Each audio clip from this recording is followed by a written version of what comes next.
في مقاومه انسولين ممكن ياخد ايه من الفيتامينات دي. بص يا جماعه، لو انت عندك مقاومه انسولين ففي 4 فيتامينات ومعادن مهمين جدا جدا ان نسبهم عندك تبقى كويسه عشان حساسيه الانسولين تتحسن، مش تبقى مجرد ان انت بتخس يعني. فخلي الفيديو ده عندك وخدهم كلهم لو انت عندك مشكله فيهم. اول حاجه المغنيسيوم، كده كده لازم تاخده، هتاخد ستريت او جلايسينيت، هتاخد حبايه قبل النوم. المغنيسيوم ليه دور فعال جدا في تحسين حساسيه الانسولين واستجابه خلاياك انت للانسولين بتاعك انت، فده مهم جدا، ناخد حبايه قبل النوم.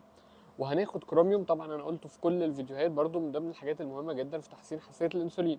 الزنك بقى دور فعال في ان هو ينظم افراز الانسولين من البنكرياس بتاعتك، فده برضو حته مهمه جدا. طبعا لو عندك شعرك بيقع او ضوافرك بتتكسر فده من المهم قوي. وفيتامين د زي ما احنا كلنا عارفين برضو بيحسن حساسيه الانسولين، فممكن تاخده. فيتامين د بناخده مع الغداء عشان لازم وسط دهني، المغنيسيوم بناخده قبل النوم، والزنك برضو بناخده قبل النوم، الكروميوم بناخده قبل الوجبات، ممكن تاخده قبل الفطار او قبل الغداء.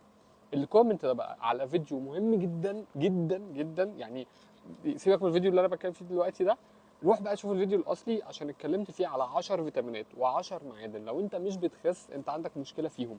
انا قلت يا جماعه ان الناس فضلت طول العمر مركزه ازاي تزود منظومه الحرق بتاعتها، بس هي مش واخده بالها هي منظومه الحرق بتاعتها ليه فيها مشكله. فيها مشكله عشان عندك نقص في معادن وفيتامينات رخمه قوي مأثره على الحرق، جسمك في حاله احتياج ليهم